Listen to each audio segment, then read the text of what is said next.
आप जैसे बच्चे जब शिक्षा प्राप्त करने के बाद समाज में जाओगे तो बेटा ये जो आपका जो टैलेंट है इसका वहाँ समाज के लिए कुछ प्रभाव जाना चाहिए। हम शिक्षा प्राप्त करते हैं, मैं आज अगर यहाँ हूँ तो अपने गुरु की वजह से हूँ। ये बात कभी मत भूलना। गुरु का आदर करना और मन से, आपका ये जो वक्त है ये दोबारा नहीं आएगा। आप शिक्षा ग्रहण कर रहे हैं, एक एक दिन निकल रहा है आपकी जिंदगी से। मैं नहीं चाहता हूं कि मैं अगर दोबारा से इस उम्र में आ जाता तो क्या मजा आता, कोई चिंता नहीं है। तो अभी लगन से आपको शिक्षा आपको ग्रहण करनी है, सबका गुरुजनों का आदर करते हुए, समाज का भी। मुझे बहुत अच्छा लगा प्रिंसिपल साहब बोल रहे थे कि कुछ गांव गोद दिए हैं, और मेरे मन में तो गांव के लिए बहुत ज्यादा एक ऐसी भावना है। मैं ये मानता हूं कि हम जो पूजा अर्चना करते हैं, हम भगवान की पूजा करते हैं, असल में जो पूजा करने काबिल है और जो भगवान है वो एक किसान है जो अन्न पैदा करता है और धरती माँ उसकी मदद करती है। अगर ये दोनों कुछ करते हैं तभी हम जिंदा हैं।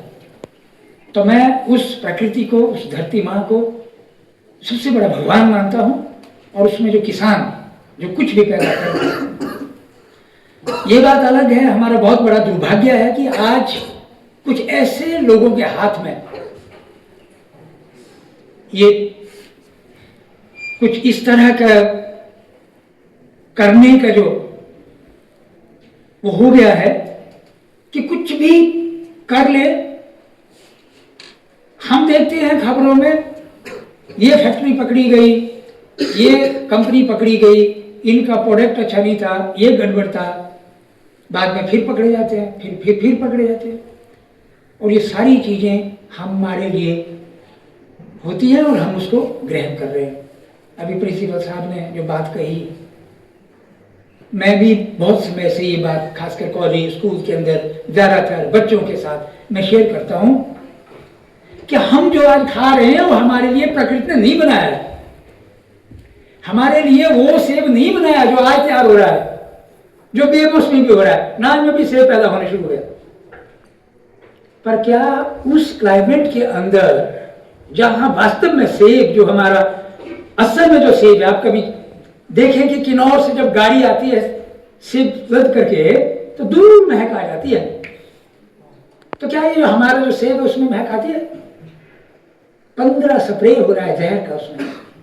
सिर्फ पैसे के लिए हम ये काम कर रहे हैं, स्वास्थ्य के लिए बिल्कुल नहीं। हमने बहुत तरक्की की है। आपकी बिल्डिंग कितनी बड़ी, मैं तो प्रिंसिपल साहब से कह रहा था कि मैं तो पहली बार आया, मेरे मन में ये भी लालच होता है कि नई जगह देखूं मैं नहीं, तो मैं भागते भागते पहुंचा यहाँ। इतनी बड़ी बिल्डिंग बनी है, बहुत बढ़िया। परंतु हम जो शिक्षा प्राप्त कर रहे हैं उसमें हमको सबको ये मालूम है हम क्या खा रहे हैं, परंतु फिर भी खा ही रहे हैं हम। हमारी जो दादी खाती थी, हमारी जो नानी खाती थी, हमारे लोकल भाषा में उसको बोलते खोब फिबड़ा। और मैं ये बात नेशनल लेवल पर भी बोलता हूँ, जब बड़ा मीटिंग होती है कृषि मंत्रालय में, तब मैं बोलता था कि हमारे जब दादी खाना बनाती थी, सुबह का खाना बनाने का समय होता था, दोपहर तक सब लोग बैठ के खाना खाते थे, और दोपहर में खाना खाया तो वो जो बर्तन होते थे, एक भड्डू होता था मोटा सा भारी सा।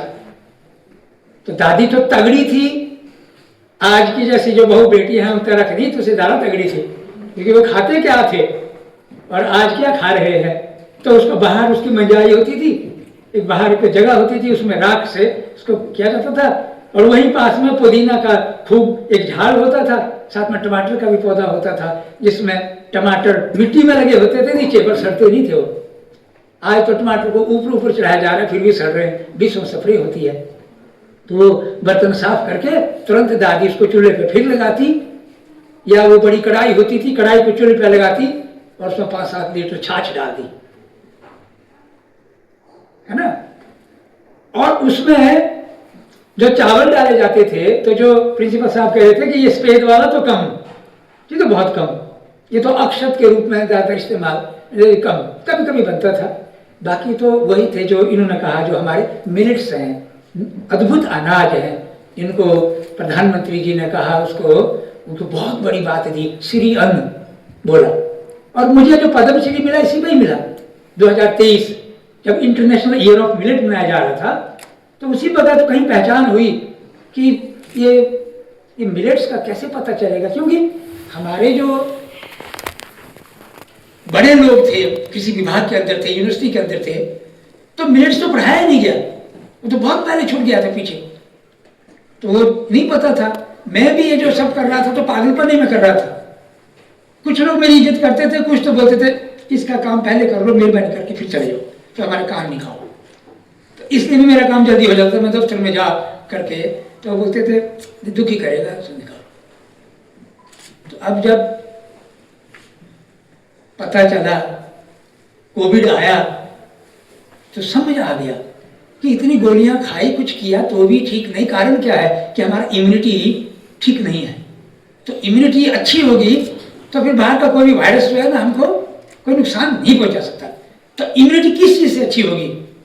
वो वाला खाना जो हमारी दादी बनाती थी, दोपहर में जो कढ़ाई लगा दी लोहे की, हमको आज पता है कि लोहे की कढ़ाई में खाना खाएंगे तो आयरन आएगा, और आयरन से जो ताकत आती है ना, वो दूसरे किसी से नहीं आती, तो कढ़ाई से मिलती थी। आज तो उसका भी बदल गया रंग रूप। उसमें एक मुट्ठी या दो मुट्ठी वही सब मिलेट्स डाले जाते थे, चावल, वो चावल है पर रंग उसका पीला, हरा, नीला ऐसे रहता था। और उसके बाद हम देखते थे कि दादी जाती थी खेत में, और वहां देखते थे कि हमारा क्योंकि सीढ़ी नुमा खेत है, टेरेस फार्मिंग है, तो उसमें एक ऐसी सब्जी, हम सब उसको घास मानते हैं, जो खट्टा होता है, चटनी में इस्तेमाल होता है, इधर भी है, सब जगह है, पर अब नहीं पता उसका, पुराने लोगों को सब याद है।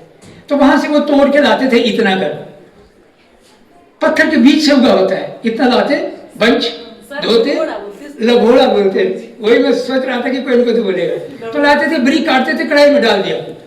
अब कढ़ाई में वो पकता रहेगा, वो 2 बजे से कढ़ाई चढ़ गई तो वो 6 बजे तक उसमें वो पकता रहेगा। 2 मुट्ठी जो उसमें ये मिलेट्स, सीरियन, पुराने अनाज, कावनी, सौंफ, चीना जो उसमें डाल दी, ये पकते पकते पकते इतना फूलता है कि वो कढ़ाई में पूरा समा जाता है, और उसका अपना जो स्वाद है बड़ा अलग तरह का। मुझे अच्छी याद है अभी भी कि हम शाम को जब पहुंचते थे, मेरी छोटी बहन थी, तो उसमें तो पापड़ी जमती थी ऊपर उस कढ़ाई में, तो हम उसके लिए लड़ते थे, वो बड़ा कुरकुरे की तरह होता था, क्या स्वादिष्ट। कभी बेटा अपने घर में दादी से पूछना कि वो बना और देख कि कुरकुरे में ज़्यादा स्वाद है कि उस कढ़ाई के जो उसमें एक ऊपर परत जमती है उसमें कितना स्वाद है। और खाते थे, कितना तरह अनाज खाते थे। अनाज तो उसमें तो वो सब छाछ है, और छाछ को आयुर्वेद में कहा गया है, वो कहा कि भोजनांते पीबे तक्रम, संस्कृत में उसको छाछ को तक्रम बोलते हैं, भोजनांते पीबे तक्रम इति वैद्य कथयन्ति। तो इसमें जो बैक्टीरिया होते हैं वो हमारा डाइजेस्ट सिस्टम को तगड़ा बनाते हैं। आज बीमार क्यों पड़ रहे हैं हम लोग? आज हमारा स्वास्थ्य क्यों अच्छा नहीं हो रहा है? आज क्यों हमारा डाइजेस्ट सिस्टम, कोई चूर्ण खा रहा है, कोई क्या खा रहा है, कोई क्या, बदहजमी हो रही है, मुंह से भी डकार आ रहे हैं। टट्टी खाने में जाएंगे तो दूसरा आदमी जा ही नहीं सकता, आधा घंटा स्मेल वहां पर है, क्योंकि खाना सड़ रहा है। और हमें सीखना क्या है? अगर हमने अच्छी शिक्षा प्राप्त की, मेरे को ये समझ आया जिंदगी में, जो शिक्षा है ये ऐसा हथियार है, ये हम लोगों को बिल्कुल निर्भीक बनाता है। जिसने सही शिक्षा प्राप्त कर ली वो डरेगा नहीं। मैं इसलिए आपको ये बात कह रहा हूं कि मैंने भी जिंदगी में बहुत बड़े बड़े पंगे लिए, ऐसे बड़े बड़े पंगे लिए पर्यावरण की सुरक्षा के लिए कि मुझे पुलिस स्टेशन भी जाना पड़ा, पकड़ के ले गए।